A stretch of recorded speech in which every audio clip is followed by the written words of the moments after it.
Good morning, Hawthorne. It's Mr. Green coming to you from my living room again today. I am going to go outside later and I'll try to film a challenge out there for you, but I'm meeting with one of my favorite people in about half an hour. Miss Flavors and I are going to check in and make sure everything's going all right. So in the meantime, today we're going to continue our talk about opposites. We talked about this yesterday.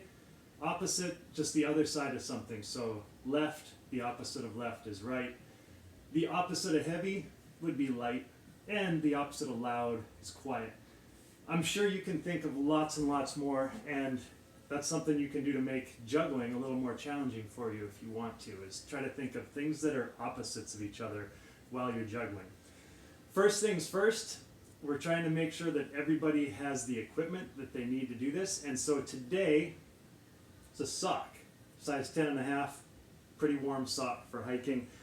To turn this into a juggling ball, all I'm going to do, stretch it out long, turn it into a circle, so I put the two ends together, and then I put the end of one end of the sock through the circle and pull it tight, make an overhand knot. If there's a whole bunch of room left over, because I have big feet, I can do it again. Now I've got myself a juggling ball.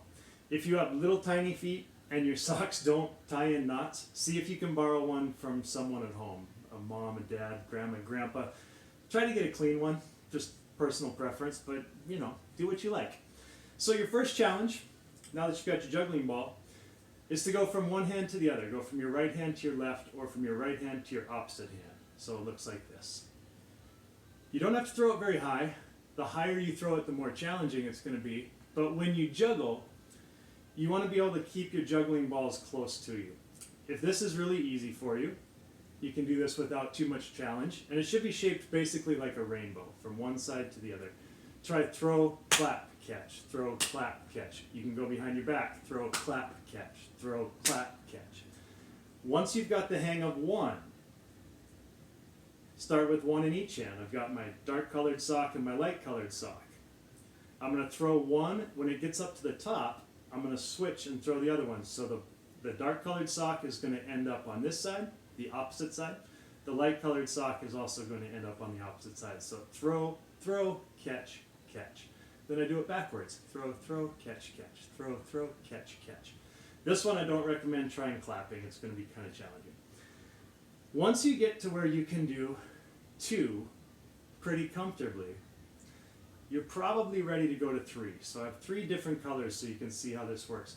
I start with two juggling balls in my dominant hand, which is my right hand, and I put the one in my non-dominant hand. Up to you what makes you feel most comfortable. I'm going to start by throwing the gray sock, then the dark blue sock, and then the white sock. So they're all going to be switching to the opposite side over and over again. And it looks like this. There's always going to be one in the air. And the juggling balls aren't getting away from me. I'm trying to throw them to just about the same spot every time. I'm watching them while they're in the air so I can move my hands to adjust and catch them where they're going to be. If I find that they're flying all over the living room, or if I'm outside, all over outside, go back to trying two and make sure that they're landing in your hands, because you want the juggling balls close to you. Now, if you don't have socks, you can use all kinds of other things. If you have baseballs, golf balls. I was not the best college student. I needed frequent study breaks. I taught myself how to juggle in my dorm room at Gonzaga using oranges. These are small oranges. You might recognize them from yesterday's lesson. But you can use food. The only thing is that when you're using food, I would recommend waiting until you're pretty good at it, because if you drop it, you have to eat a squished orange. And I ate a lot of squished oranges when I was in college because I wasn't very good yet. Juggling is also entertaining because really, you can juggle just about anything. Box of Girl Scout cookies. Thank you, Lena. This is the speaker I've been using to listen to music while I'm working out. And this is a sweet potato. See if I can do it.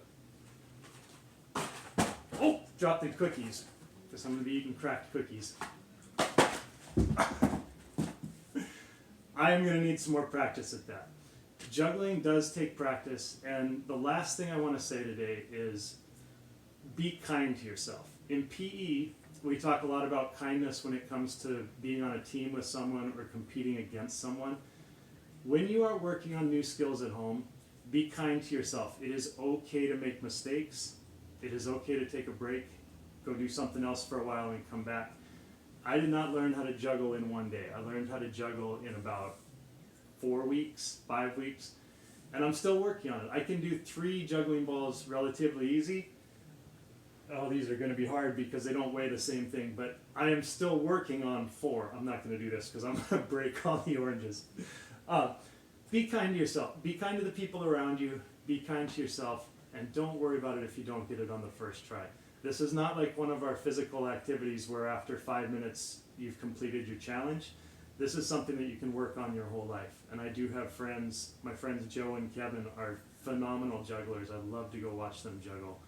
I watched Joe juggle bowling balls and bowling pins and all kinds of other things. It's really a neat skill. So you can practice it anywhere. Good luck, Hawthorne.